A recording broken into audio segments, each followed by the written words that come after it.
가 조반 먹은 후에 예수께서 시몬 베드로에게 이르시되 15절입니다. 요한의 아들 시몬아, 내가 이 사람들보다 나를 더, 이건 원문으로 봐야 돼요. 원문 한번 볼게요.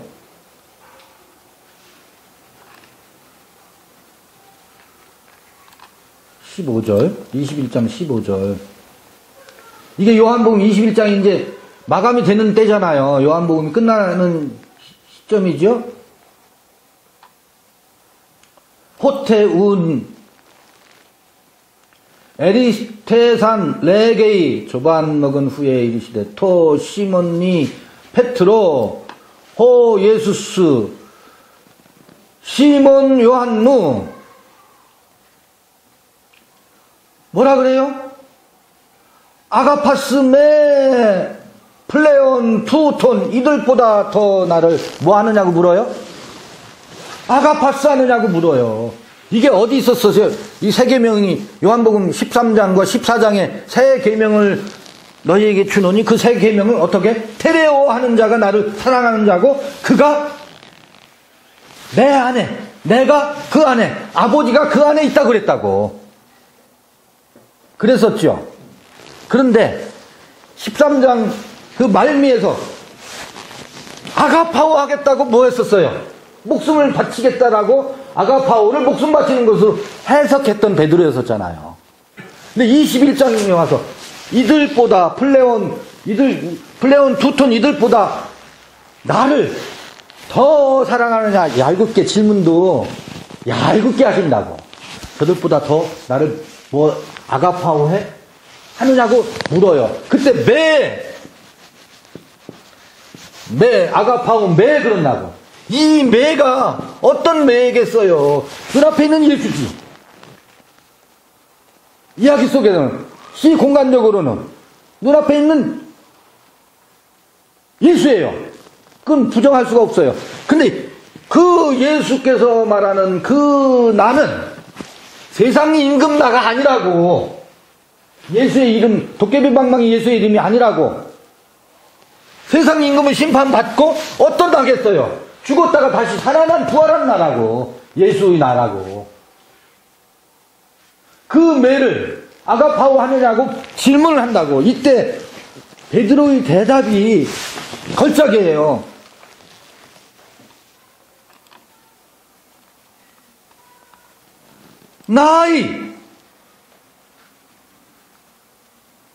나이가 무슨 뜻이에요? 나이가.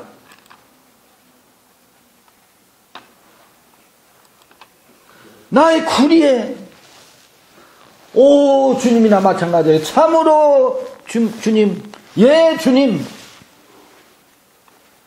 예 주님 하니까 제가 이들보다 더 당신을 아가파오 하지요. 이렇게 해석한다고. 번역성경만 놓고 보면.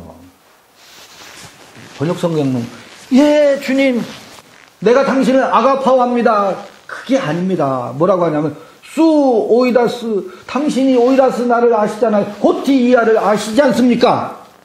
당신께서 아십니다. 뭐를?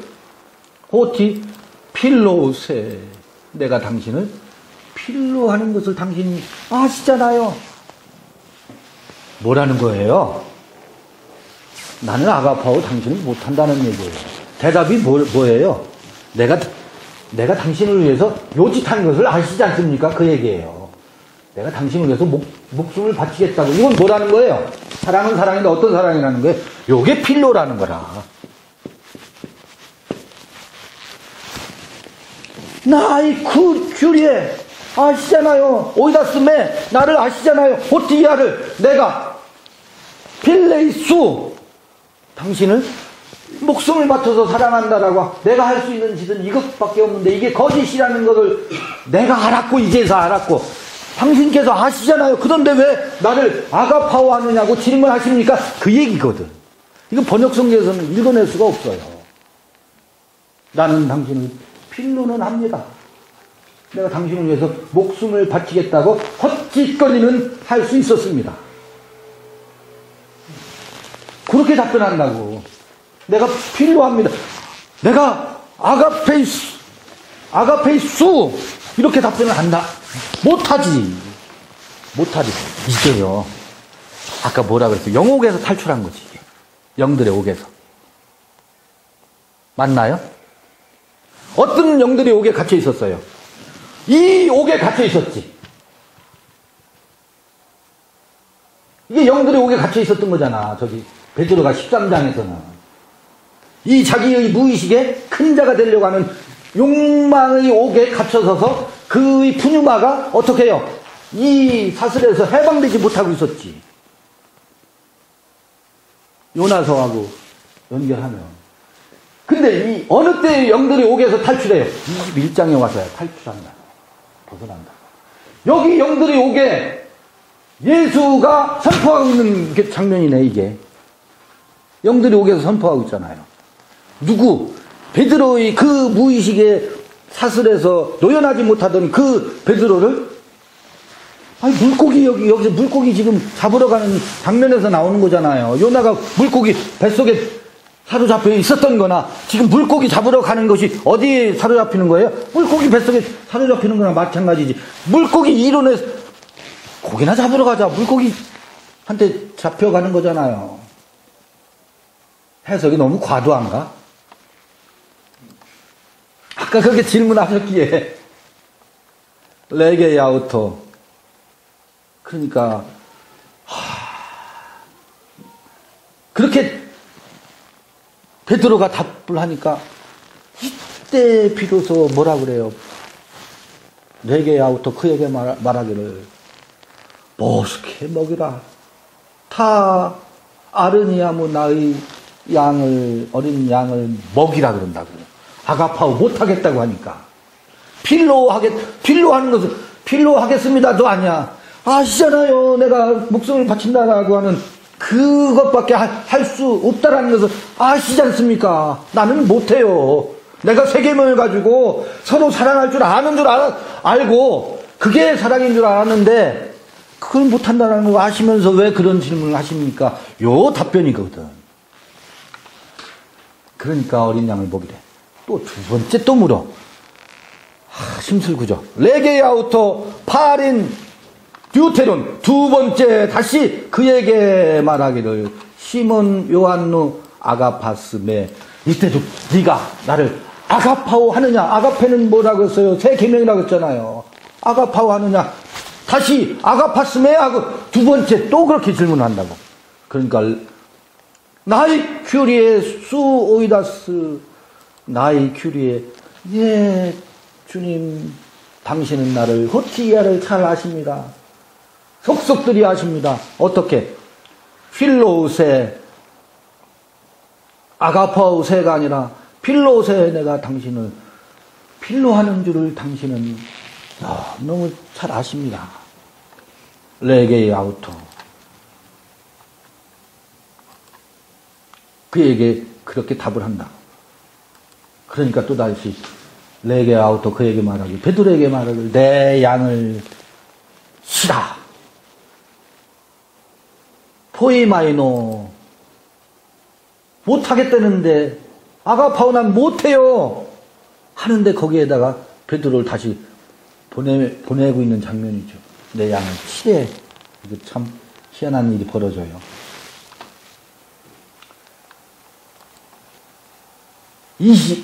1장 17절 레게야우토 토 트리톤. 세 번째 그에게 말하기를 시몬 요한누. 질문이 달라져요. 번역 성경은 똑같이 번역되어 있어서 질문이 다른 줄 몰라.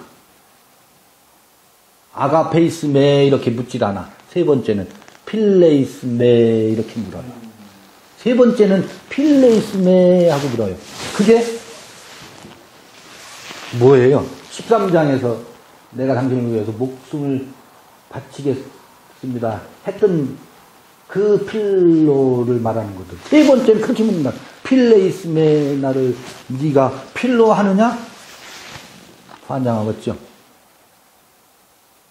필레이스메.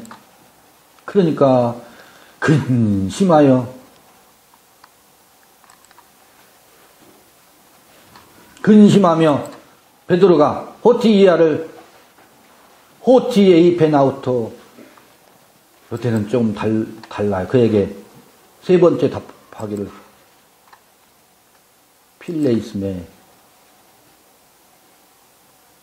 레게 아우토 그러니까 이제 레게 아우토 큐리에 판타수 오이다스 이때는 판타란 말을 넣어요. 판타. 당신은 모든 것을 아십니다. 꿰뚫고 있어요. 모든 것을 아십니다. 수 기노스 케이스 내가 당신을 호티야 여전히 필로 하는 줄을 당신은 통으로 꿰고 계십니다. 그런 얘기나 마찬가지죠. 꿰뚫고 계십니다. 그에게 내가 당신은 필로 하는 줄을 당신은 꿰뚫고 계시잖아요. 이미 다 알고 계시잖아요. 왜 그런 질문을 하십니까? 이거거든.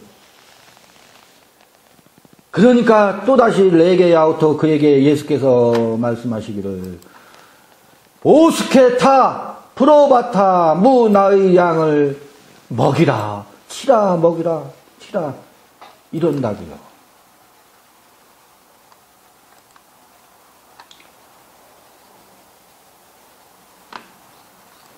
아멘 아멘 레고소이 진실로 진실로 내가 내게 이르노니 호테이야 헬스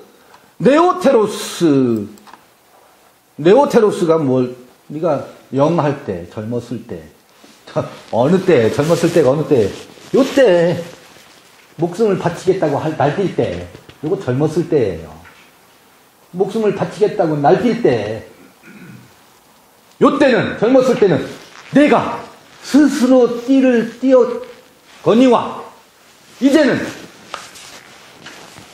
늙어서가 어느 때예요? 내가 할 수 없습니다 할 때가 늙어서예요. 늙어서 사실은 늙어서일까? 새로 태어났을 때문에 노인은 어린아이에게 생명의 처소에 대해서 묻기를 주저하지 마라. 사실은 요때는 뭐예요? 늙어서는 늙어서란 말이 맞을까?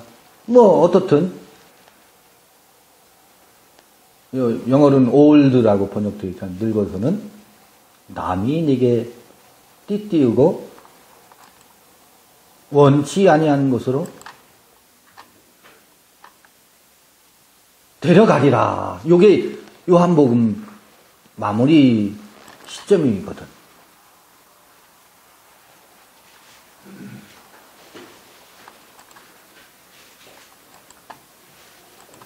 그럼 여기서 남이라고 되어 있는데 남이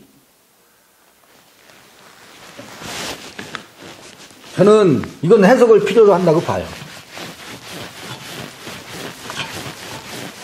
여러 가지를 해석할 수 있어요. 여기서 남이라고 되어 있지만 늙어서라는 건 뭐예요? 내가 뭐 할 수 없을 때 아가파오 할 수 없다라고 하는 것을 뭐 했을 때 알아차렸을 때 이제 당신은 아시죠? 그걸 누가 알아차렸어요? 나도 알아 이제. 베드로도 알게 됐어. 당신이 알고 있었던 거를 이제 베드로도 알게 됐어. 내가 뭐 할 수 없다는 걸. 아가파오 할 수 없다는 것을 나도 알았어. 그러면 이제 내 안에 누가? 내 안에 누가요? 아버지가. 요게 처소가 예비되는 장면이거든. 아버지가 남이라고 사실은. 여기 표현이 남으로 되어 있지만 남이 그 거룩이 너를 띠띠워 가리라 이렇게 해석할 수도 있고 또 요거는 예전에는 타자가 나를 지배했었는데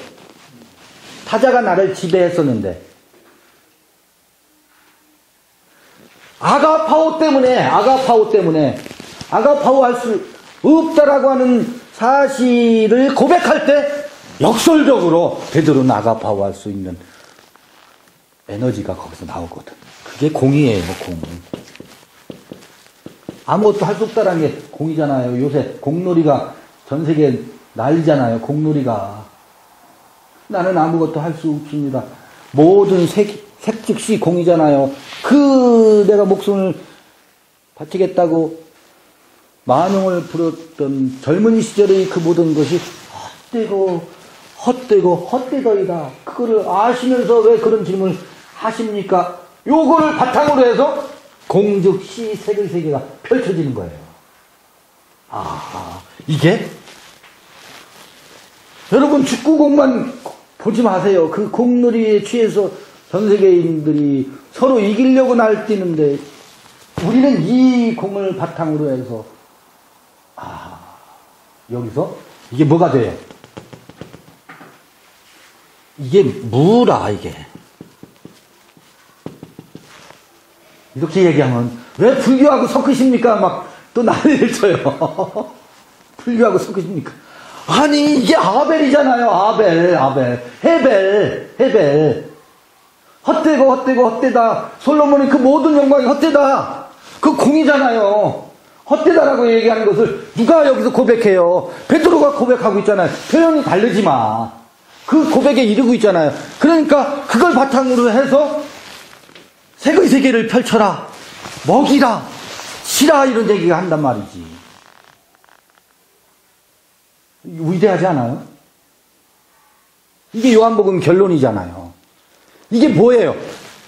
이제는 내 안에 내가, 내 안에 내가, 내 안에 아버지가, 아버지 안에 내가. 그게 요한복음 13장 4장에서 했던 말이 21장에서 베드로에게 성취되고 있는 장면으로 보면 과도한 거예요. 이게 이 다음에 종말론 프레임으로 해석해서 그때 우리가 아버지 안에, 아버지가 우리 안에로 해석해야 됩니까? 그거는 예수의 사상과 바울의 성전, 너희가 성전인 것을 알지 못하느냐, 이 성전 사상과 배치돼요. 우리는 한 분 한 분이 그의 거룩함이 깃들어 있는 처소로 예비되어서 그 생명이 살아나야 하는 하나님의 좌소가 여기 있거든. 하나님의 자리가.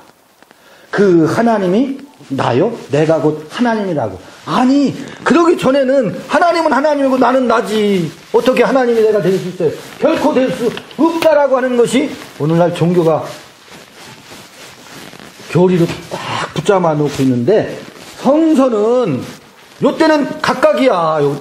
이 휘장으로 있을 때는 여기에 하나님이 계시다고. 아버지가 여기 아버지가 계시고, 여긴 내가 있고, 여기는 그가 있어. 언제나 그분이야, 그분. 이 우주 만물을 창조하신 하나님이라는 고백만 하고 있어. 이 우주를 창조하신 하나님은 온데간데 없고, 내 안의 우주. 그러니까 나는 나고 그는 그야. 우리는 이분을 영원히 받들어 모셔야 될 분으로, 목숨을 바쳐 섬겨야 될 분으로만 홍보, 전도, 선포되고 있어요. 근데 예수는 이 막힌 담을 헐었대. 그래서 그가 뭐가 되는 거야? 내가 되고, 내가 그가 되는, 그 아버지 안에 내가 있고, 내 안에 아버지가 있고, 이게 뭐예요? 성전이지, 성전. 마음 성전이라며. 너희가 성전인 것을 알지 못하느냐? 이게 신약의 핵심 아니에요? 아니, 신구약의?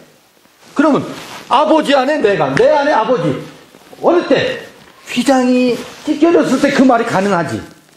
성립 가능하지. 근데 이것은 갑자기 온데간데가 없어요. 요건 말하지 않는 게 아니에요. 요 말을 하면서도 갑자기 요한계시록 가면 종말론 프레임으로 가서 이 우주가 다 불살라져야 그때서야 비로소 뭐가 내가 아버지 안에, 아버지가 내 안에, 이것으로 간다. 사실은 처음 하늘과 처음 땅이 다 지나가야 된다는 얘기는 이 처음 세계관이 지나가고 이 두 번째 하늘과 두 번째 하늘이 도래해야 된다라는 얘기를 성서는 그렇게 곳곳에서 처음부터 끝까지 그 얘기를 하고 있는지도 모르겠는데, 그것은 그냥 감옥에 콩나듯이 슬쩍슬쩍 교리적으로만 언급하고 실제로는 종말론 프레임으로 성서를 모두 읽는 것에 대해서 저는 통분해요. 이게 요한복음의 흐름이고, 이거는 저는 이게 복음이라고 봐요. 이게 깊은 소식이라고 봐요. 아, 이거야말로 우리가 이 지긋지긋한 영옥에서 해방되는 해방 소식이구나.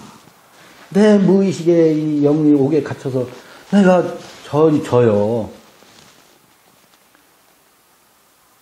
신학교 다닐 때 고개를 못 들고 다녔어요. 점심시간에 그 동료들하고 눈을 마주치면서 신학적 거대 담론을 토론하면서 지내야 되는데, 고개를 못 들고 점심시간 되면 총신대 저 뒷동산에 기도굴이 있어요. 지금도 있을 거야. 거기 가서 기도했었어요. 왜? 나는 죄인이니까. 이 죄의식, 이게 나를 청춘을 끌고 와서 크게 내가 그 신학교도 가고 목회자가 되겠다고 그거 하는 동력이 됐었지만, 내 깊은 무의식에 찌들려 있어가지고 저는 얼굴을 못 들고 다녔었어요. 죄인의 감히 어디 고개를 들고 다녔었겠어요. 그래서 영의 옥이 무엇인지 어렴풋이나마 알 수 있다고. 우리가 왜 대인 기피증이 기독교인들 중에 많은데요. 왜 새벽기도 그렇게 열심히 나오고 청년의 거기서밖에 할 수 있는 능력이 없어. 세상 사람들하고 눈을 마주치면서 마음껏 토론하고 할 수 있는 역량이 안 돼. 그러니까 끼리끼리 모여있는 그곳이 행복하니까. 근데 그게 왜냐면 영의 옥에 갇혀 있어서 그렇거든. 자기의 무의식 속에 있는 열등감과 열태의식, 그 다음에 내 욕망을 주체하지 못하겠고, 성서에서는 그 욕망을 금욕으로 늘 다스리고 있으니까 이 억압 프레임 속에서 옴짝달싹 못해서 우리의 영혼이 자유의 노래를 부르지 못했던 그 시기가 저한테 없었으며 여러분들한테 없었겠어요. 그런 분들이, 현대인들은 얼마나 많은 우울증 환자가 많고 공황장애 환자들이 많은데요. 연예인들 뿐만 아니라 제 주변에도 그런 사람들이 너무너무 많아요. 같이 운전을 하고 가면 터널 증후군에 사로잡혀서 안절부절 못해요. 조수석에 앉아서. 터널 속으로만 들어가면 폐쇄공포증, 터널 증후군. 높은 데만 올라가면 고소공포증 때문에. 저는 그런 그 영들의 옥에 갇혀있는 이들이 자유하는 것을 많이는 안 보지만, 어디 충북 단양 말고 무슨 활석 동굴이 있어. 거기 같이 동굴에 가서, 저는 동굴 못 가요. 못 들어가요. 터널 증후군이 있어요. 그런데 그 영들의 옥에서 해방되고 나서, 이번에 갔다 왔어요. 아무렇지도 않았어요. 공황장애로부터 탈출하는 비밀이 이 옥에 갇혀있는 그 영들에게 복음이 전파되면 해방돼요. 저는 치료책이 여기 있다고 봐요. 이게 예수의 이름이지. 무조건 예수의 이름을 탐칭해서 귀신아 물러가라 하면 그게 물러가지는 거예요. 영들에 갇힌 그 영옥에 있는 영들에게 복음이 전파되어야 그런 해방의 노래를 부를 수 있지. 자유의 노래를 부를 수 있고. 그래서 저는 이거는 인류에게 정말 기쁜 소식이다. 최고의 소식이다. 예수가 전한 우리에게 이 새 계명의 노래와 14만 4천의 이건 영원한 복음학의 요한계시록 14장에 나와 있거든.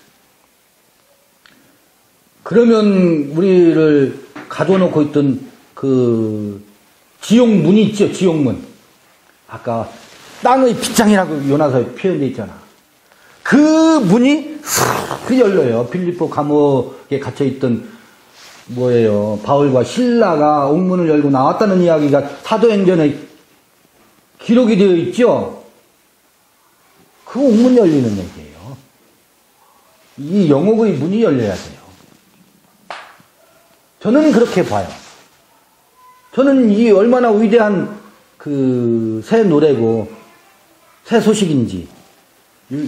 이 요한복음은 1장만 가지고 10달 동안 하다가 마무리해야 되니 중간 13장, 14장과 21장을 이렇게 보면, 그 전에 13장 그 앞에 유대인들의 신이 어떤 신인지 거짓말장이 아비고 살인자고 마귀고 한 것을 그 신을 들통낸다고 용인 것을 들통낸다고 예수께서 그거는 마태복음 4장이가요 예수가 광야 40일 금식할 때 예수 자신에게 드러났던 것들을 제자들에게 드러내고 유대인들에게 그 신이 거짓된 신인 것을 드러내고 참신을 증거하고 있거든.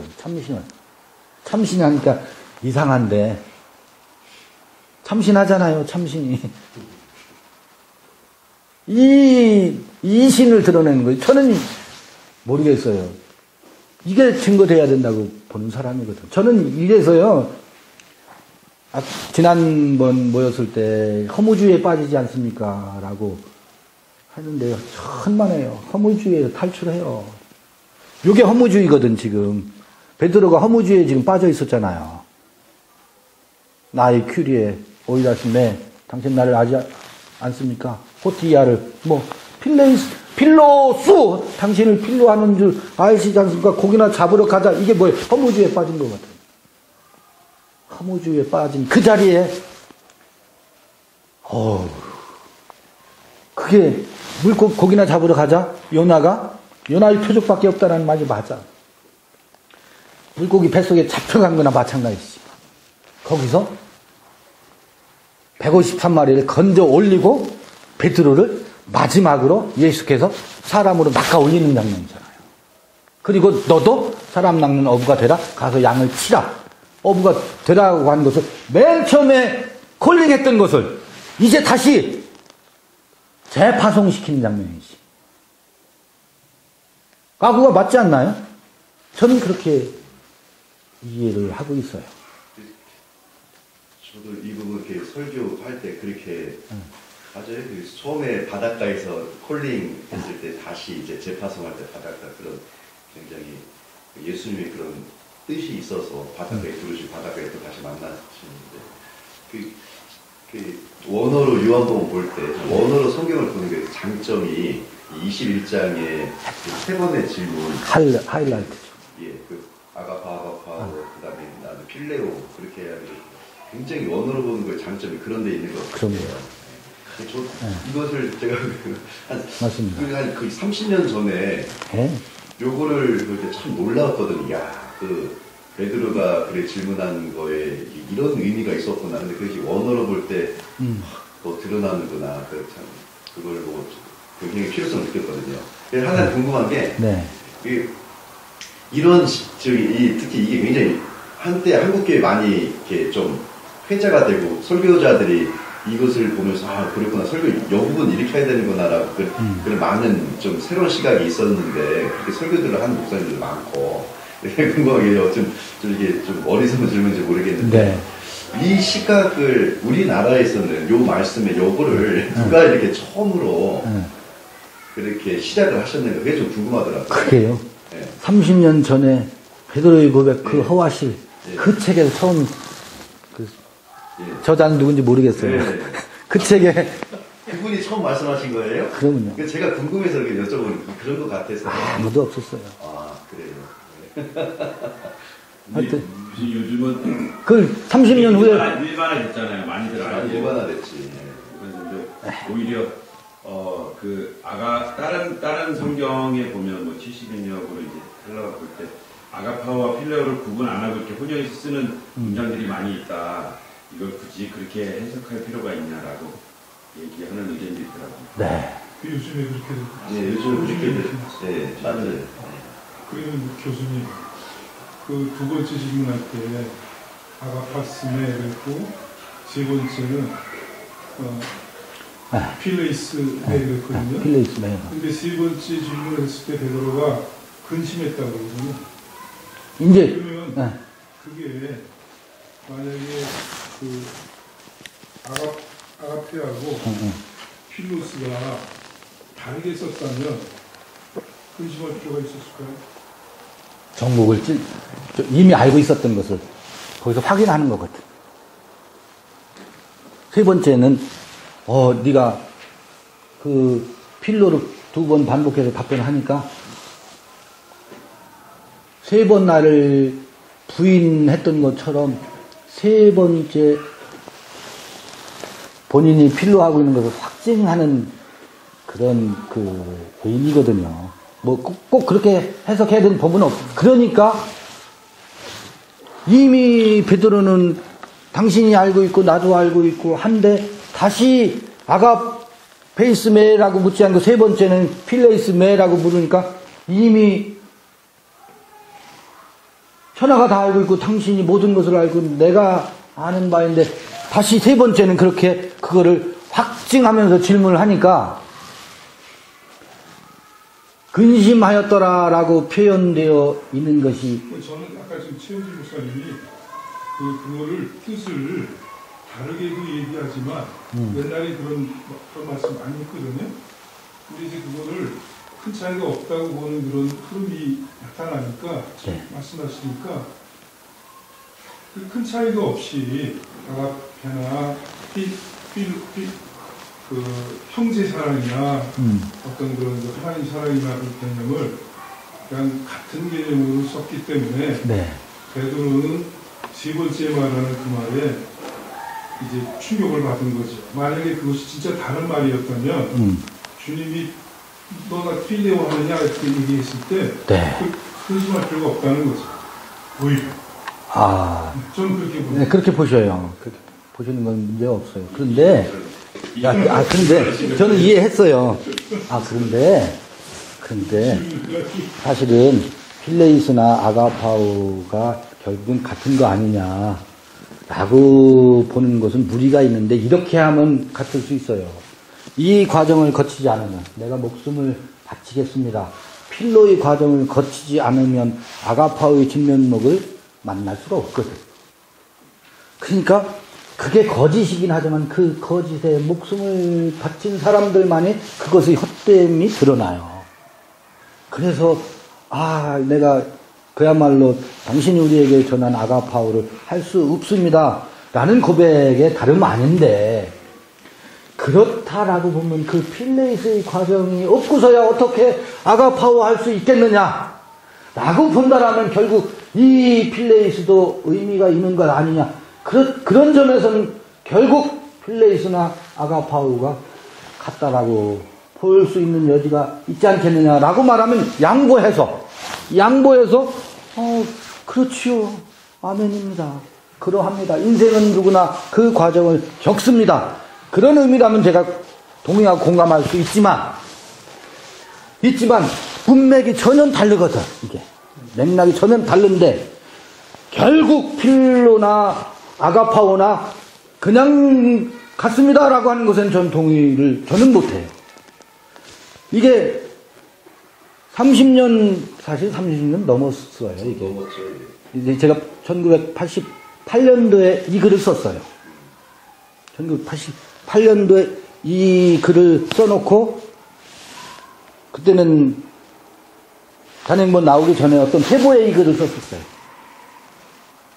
쓰고 단행본 베드로의 고백 그 허와 실에 그게 이게 핵심이거든. 1번, 2번, 3번, 4번 그 챕터 1, 2, 3가 요 얘기를 하고 싶어서 베드로의 고백 그 허와 실 4번째 챕터에서 지금 이 얘기를 하고 싶어서 그 책이 나온 거거든요. 그 다음에 뒤에는 페이지 쪽수 채운 거예요.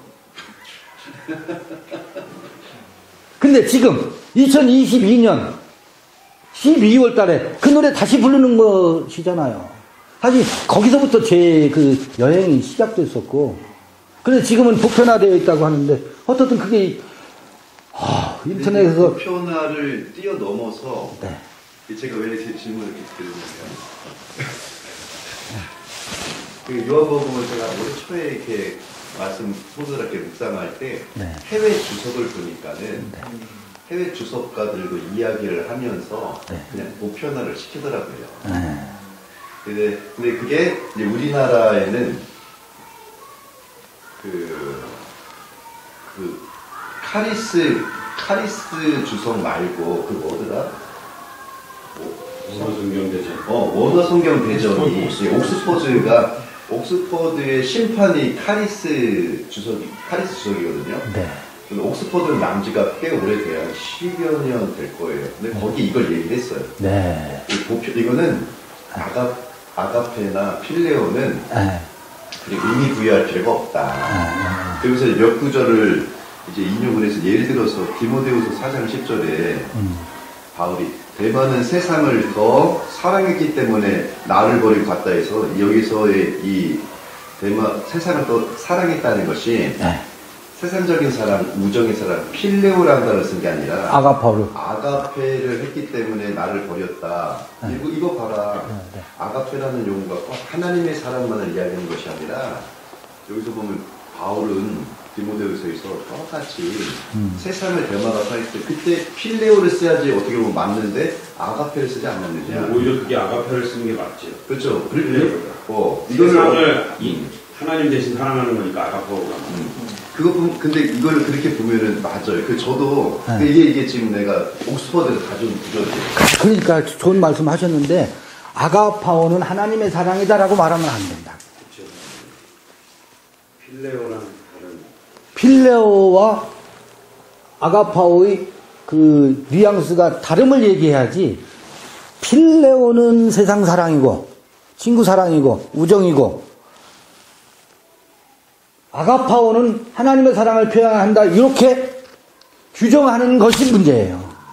저도 그래서 네. 여기 이걸 반박하는 사람들이 몇 구절을 제시를 해요. 근데 네. 그걸 가만히 들여다보면은 오히려 틀려요. 그들의 주장이. 뭐 예를 들어 요한복음 3장 19절에 보면은 사람들이 빛보다 오히려 어둠을 사랑한 것은 그들의 행위가 악하기 때문이다. 그럼 여기에 이 사람들이 빛보다 어둠을 사랑한다는 것이 필레오가 쓰여진 것이 맞을 것 같은데 실질적으로 예수님은 이걸 아가페라고 썼거든요. 그렇게 반박하는 사람은 아가페하고 필레오의 개념을 정확히 모르는 거죠. 이런 것이 사실은 네. 저는 베드로의 고백 호아시에는 누가 쓴지 모르겠지만 네. 그 저자가 앞에 있어서 제가 들은 말씀이 아니라 네. 저 이걸 보면 고민을 많이 했거든요. 이건 예수님께서 아가페 부르시고 그 다음 세 번째 필레오라고 부르신 것은 그 책의 그 의도가 맞다. 그거는 요즘 신신학자들은 저도 그래서 약간 여쭤본 거예요. 그래서 봤더니 해외 주석가가 이미 이걸 얘기를 했더라고요. 사실은 네. 원문을 보면 그걸 볼 수밖에 없어요. 보여지죠. 예. 저는 그거를 쓸 당시에 이거를 봤지 주석서들을 보지 않았어요. 근데 이미 어딘가에는 수많은 그런 논의가 있을 거예요. 해 아래 새 것이 어디 있겠어요. 수천 년 동안, 네. 2천 년 동안 그것을 했으니까. 이 텍스트는 있었으니까. 다만 한국에서 저도 그 총신대 신대원에서 그때 당시에는 박영희 교수가 신약 서기를 했었어요. 구약 서기는 배재민 선생님이 하셨었고. 그런데 문법 분해하고 서기하면서 요한일서 가지고 몇 번 하는데 그거 가지고 이걸 보편적으로 읽을 수 있는 역량이 배양이 안 됐었다고. 그런데 그것과 상관없이 이게 이 책을 헬라어와 히브리어 본문을 가지고 별짓을 다 하다가 보니 이게 눈에 들어와서 그런 주석서들이나 해외 자료들을 참고해서 쓴 게 아니에요. 그냥 다만 본문을 읽으면서 여기서 그렇게 읽고 그거를 글로 썼을 뿐이지. 어떻게 이 얘기가 나오기 전에 두 번째 안수, 안수 얘기가 베세다의 광야의 소경 그 두 번째 안수를 예수의 십자가가 그게 제자들을 두 번째 안수하는 것의 상징이다. 그게 어디 주석에 나오겠어요. 요거는 다른 데 나와 있는지 모르지만 그런 해석은 또 주석에 나오기가 어려울 거예요. 아니, 그런 걸 참고해서 쓴 게 아니었었거든. 그러나 해 아래 새 것이 어디 있어? 누군가는 그런 얘기를 하고 그런데 이것이 두 번째 한수는 읽어도 이해가 안 되는데 두 번째 흐리게 보이고 두 번째 선명하게 보이는데 생각해봐요. 저는 그게 왜 문제의식이 어디서 생겼느냐. 이게 지금 필레오 하다가 아가페로 나아가는 그게 두 번째 안수. 그 과정과 같이 비교해서 똑같이. 두 번째 안수를 선명하게 보잖아요. 이제 눈을 떴는데 사람들이 지나가는데 나무가 지나가는 것처럼 보이는데 안수를 했는데 거기서 무슨 생각을 했느냐면 하나님의 아들이라며 한 번 안수하면 되지. 한 번 안수하면 눈을 떠줘야지. 한 번 안수를 했는데 사람들이 지나가는데 나무가 지나가는 것처럼 보인다라는 게 이게 하나님의 아들이요. 금식기도 한 번 더 하시고서 안수하셔야 되나? 이런 아주 소박한 질문이었었어요. 제 물음은 이상하다. 왜 예수께서 안수를 하시는데 두 번 안수를 하셔야 되는가? 소경이 눈을 뜨게 하는데 이 소경은 제자들을 상징하는 거였구나. 이 이야기에서 이 앞뒤 맥락을 보니까 공생의 3년 반은 첫 번째 안수하는 기간이구나. 제자들을. 타켓이 제자들이고. 그렇죠. 그 이야기가 상징하는 바가 앞뒤 맥락을 보면 그래요. 그런데 첫 번째 안수를 해도 예수를 무엇으로 봐요? 세상 임금으로 보고 있다고. 주옥 같은 산상순 설교를 듣고 직접 들었어. 그 다음에 예수 따라다니면서 그 모든 예수의 행적을 탁발해가면서 대접해가면서 생애 동안 그를 따라다녔는데 나무를 눈은 떴는데 베드로의 고백이 주는 그리스도시요 살아계신 하나님의 아들입니다. 이게 첫 번째 안수의 결과물이거든. 그런데 뭘로 봐요? 세상 임금으로 보거든. 그러니까 사탄이라고 한다고. 요게 사람을 사람으로 보지 못하고 나무로 보는 거야. 예수를 예수로 보지 못하고 세상 임금으로 본 거야. 두 번째 안수하니까 만물을 밝히 본다고. 사람을 사람으로 보고 나무를 나무로 본다고. 예수께서 십자가에 돌아가시고 나니까 요한복음 21장에서 베드로가 예수를 예수로 제대로 보게 되고 필로와 아가파오 그 사이 시속 게임이 끝난다고. 이게 두 번째 안수였구나. 제자들을 참으로 사람 낚는 어버가 되게 하는 과정을 이 소경 이야기 두 번째 안수를 통해서 그림을 보여주고 있구나. 이 멋들어진 비유였구나. 그래서 예수의 십자가 사건이 제자들을 눈뜨게 하는 두 번째 안수 사건으로 저는 읽었던 거예요. 그러면서 이 지금 요한복음 결론이지 이게. 이거를 그렇게 쓸 수 있었던 거예요. 88년도에 쓴 거예요, 사실은. 그 글을. 책으로 나온 거는 4년도에 3년도에, 몇 년도에 받았어요, 그 책을? 그 어간에 책으로는 나왔지만, 이 글을 쓴 건 88년도에 쓴 거예요. 다른, 회보하고 다른 월간지에 게재를 했었어요. 예전에 저희 처음에 히브리 헬라어 교재 중에서 서점에 나온 것 중에 페트라 헬라어 거기서도 이 이야기가 나오더라고요. 페트라 김선기 목사의 김선기 목사 모르겠어요. 제가 문법책이니까. 거기에 나와요. 뒷부분에. 헬라어 문법책 파란색. 거기에. 그 양반이 처음엔 필사해서 교재를 만들었었어요. 손으로 써가지고 헬라어 교본하고 히브리어 교본. 그런데 제가 있었던 곳에 의뢰가 왔어요. 이 책을 좀 인쇄물로 만들어. 제가 입력 다 해서 그 책, 저 컴퓨터에 페트라 그 교본이 있죠. 문법 교본. 제가 파일을 가지고 있어요. 책을 만들어 드렸어요. 문법 책을. 근데 뒷부분에 그런 내용이 나오는지를 제가 주목해서 안 읽어서 잘 모르겠어.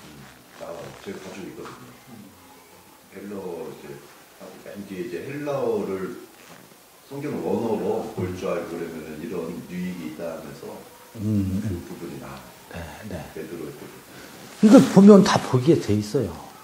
그래서 제가 이게 이제 요한복음 우리 마치는 시간인데 이걸 이미 다 이런 그 헬라어 히브리어 텍스트로 보았을 때와 보지 않을 때의 차이를 이렇게 드러내 보이고 싶은 거예요. 우리 함께 이거 요 부분만을 위해서가 아니라 성서를 한번 이렇게 읽어봐보면 어떻겠는가.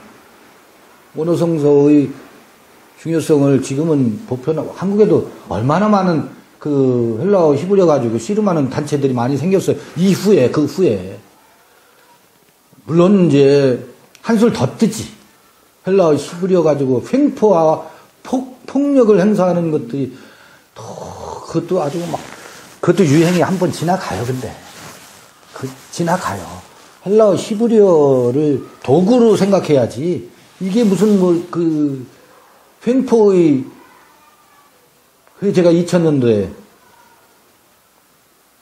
이 책을 만들고 했던 그 원어성서원이라는 곳에 2000년도 1월 첫째 주인가 제가 그랬어요. 제가 그 책을 만드는 일에 동참을 했었기 때문에 이거 교주 양성서도 아니고 원어성경 불태워야 된다라고 제가 그 녹음된 게 있을 거예요, 남아 있을 거예요. 불태워야 된다. 이 한국 교회를 살리는 게 아니라 죽인다.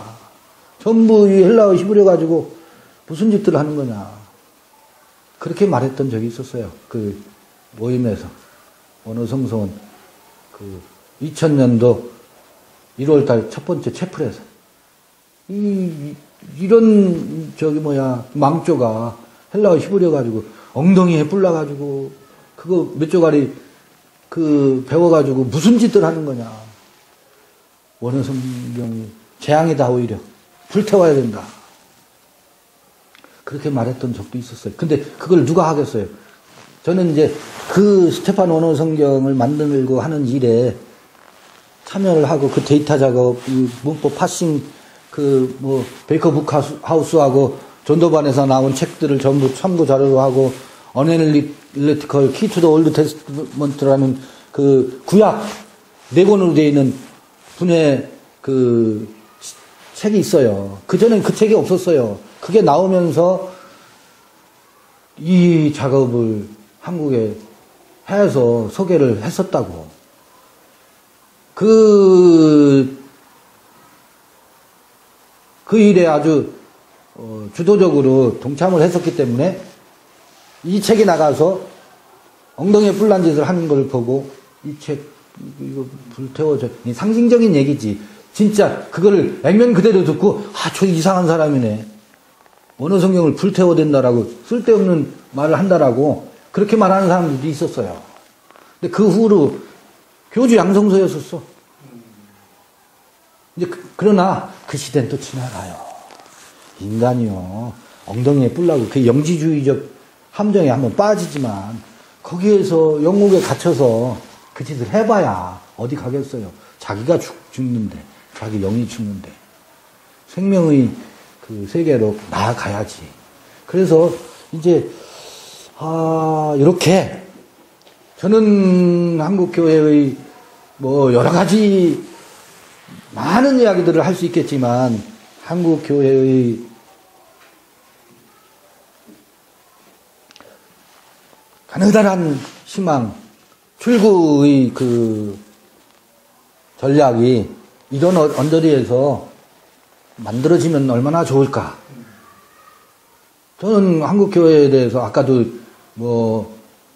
예수의 이름을 저거 참칭하는 거 아니냐라고 제가 그렇게 표현하고 비판도 하지만 내가 거기에서 나왔기 때문에 그것에 대한 사랑의 표현일 수도 있어요. 그것이 살아나는 것이 한국교회가 사는 길이고 세계가 이건 영원한 복음이에요. 이건 세대가 지나가고 한다 할지라도 저는 이게 복음 중에 복음이라는 것.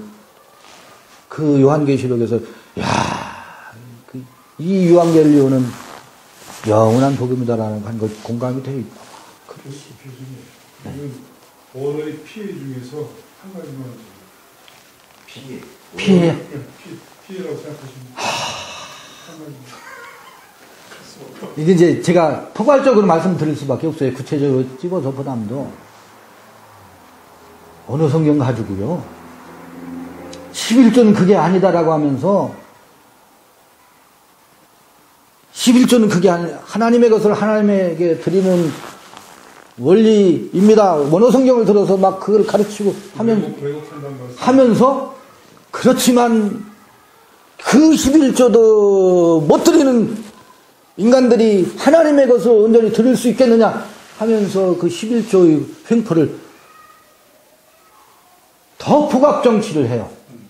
그래서 옴짝달싹 못하게 헬라어 히브리어 하나님의 말씀이 이런 뜻이다라고 하면서 더 율법을 강화시키는 사례들이 한국에 많이 있습니다. 율법을 강화한다. 율법을 더 강화시켜요. 자기가 더 왕 노릇하는 거지. 임금 노릇하는 거지. 부족장이 돼가지고. 그런 사례가, 왜냐하면 무지몽매한 사람들 헬라어 히브리어 갖다 들이대면 그게 그런가? 난 모르니까. 그래서 노예가 되기 더 쉬운 요소 측면이 굉장히 많아요. 이게 칼은 잘 써야지요. 칼을 잘못 쓰면 사람을 죽인다고. 헬라어 히브리어 가지고 그 비즈니스를 하는 분들이 사실 많이 있거든요. 그거 몇 조가리 알아가지고 목에 힘줘봐야 그게 뭐가 되겠어요. 그런 일들이 그런데 지나가지요, 이제. 그게 헛되다라는 것을 알지.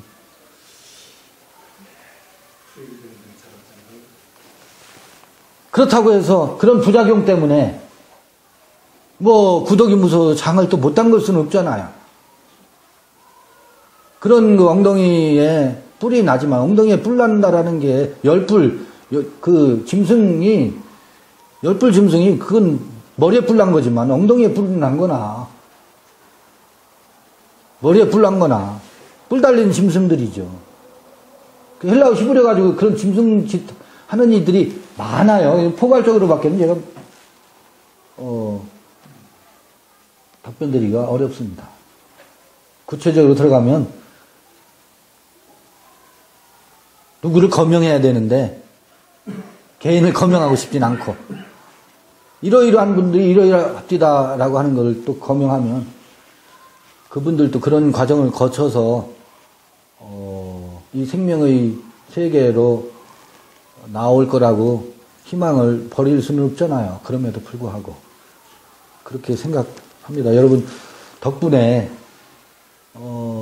이 노래는 30년 전 불렀던 노래지만 새 노래예요. 그래서 그 요한복음을 우리가 꼬박 그 21장까지 하나하나 다 짚어가면서 읽어가진 않았지만 요한복음 21장 읽었으니까 다 읽은 거예요. 다 읽은 겁니다. 수고들 하셨습니다. 이걸로 마치도록 하겠습니다. 네, 고맙습니다. 비즈니스가 맞나? 내저우라고 달아서 맞나 안 맞나? 그 저울질하는 사람들이 많아요. 그게 끊임없이 이제 그 이해가 되지요. 그게 계시록에 나오는 저울을 들고 있었던 검은 말이거든. 우리 속성에 이 비즈니스의 속성이 있거든. 우리 안에 그 검은 말의 실체가 있거든. 근데 그게 우리 안에 있다라는 걸 몰라요. 자꾸 저 밖에서 찾으려고 그래. 짐승의 세계를. 그 100마리 우리 안에 있거든. 100마리 뭐예요? 흰마리. 평화를 상징하는 거고, 흰 옷 입은 천사, 이 흰색 말은, 근데 말은 뭐예요? 전쟁 도구거든. 활을 들고 있잖아요. 우리가 활이라는 게 뭐예요? 무지개를 표방하면서 상대를 공격하는 상징이거든. 활은 뭐예요? 사랑과 평화를 이야기하면서 그 사랑과 평화를 명분으로 해서 사람들 죽이는 종교인들이 전형적인 모습이거든. 이만이 참복음과 거짓복음 하면서 얼마나 많이 그 기독교를 향해서 활을 쏴대요. 무엇을 표방하면서 참복음, 사랑과 평화를 명분으로 해서 이게 신발탄자의 상징인데 그게 우리 안에 다 내재되어 있거든. 그 배타적인 거, 배타성. 그 신발을 들고 있는 우리의 이 내면의 모습, 이게 짐승이거든. 네 마리의, 저는 4마리 말을 키우고 있다고 봐요. 다니엘서는 4짐승이고. 이 4짐승과 4마리 말이 들통이 나야 우리의 진면목이 아까 영옥에 갇혀있는 그 심판당해야 우리의 속성이거든. 그 심판당해야 사자의 형상, 독수리의 형상, 송아지의 형상, 인자의 형상이, 하나님의 마음의 형상이, 14만 4천의 형상이 드러난다.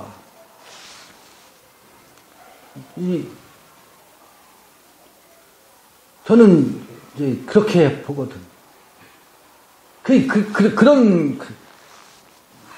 전부 그게 팩트, 앞으로 일어날 팩트를 심리적으로 해석하십니까? 그건 처음부터 들었던 바라서 세상스럽지 않지만 그 논쟁은 계속돼요. 서울지. 두 가지를 같이 보면 도저히 안 되시겠어요? 이론적인 것과 역사성을 같이 보시면 굉장히 힘든가요? 아니요, 전 역사성을 미래의 역사성으로 보지 않죠. 역사성은 이야기 구성할 때요.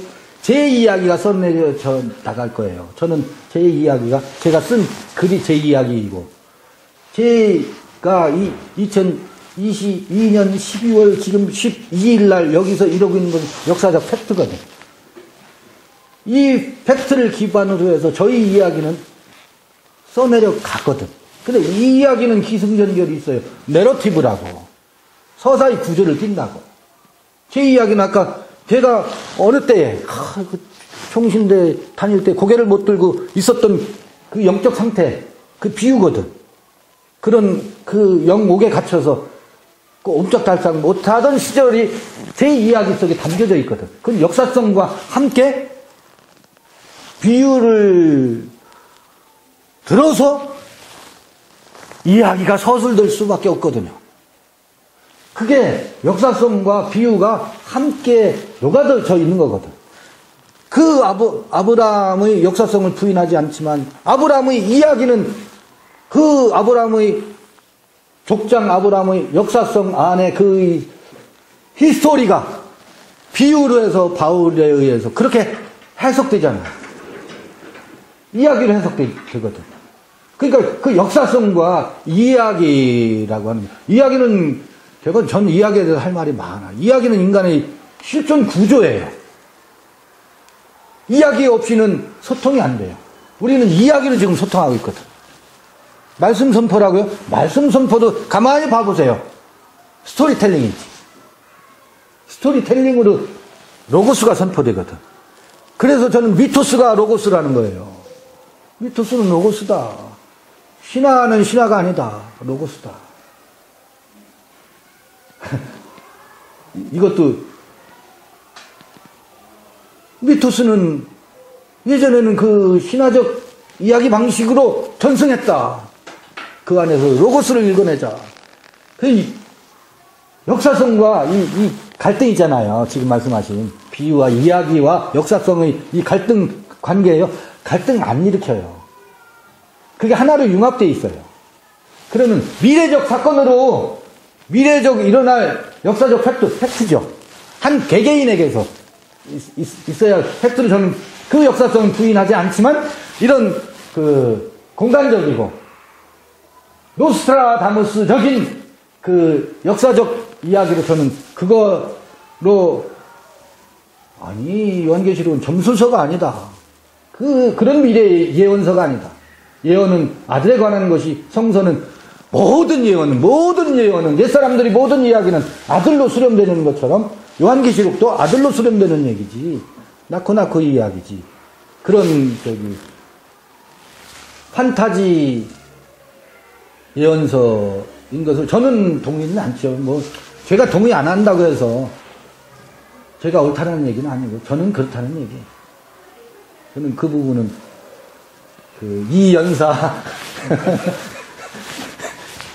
심지어 강력히 저는 그러고 있습니다. 그걸 옳다라는 게 아니고 저희 때에 제가 할 수 있는 부분이라고 생각하는 것을 양해해 주셨으면 고맙겠습니다.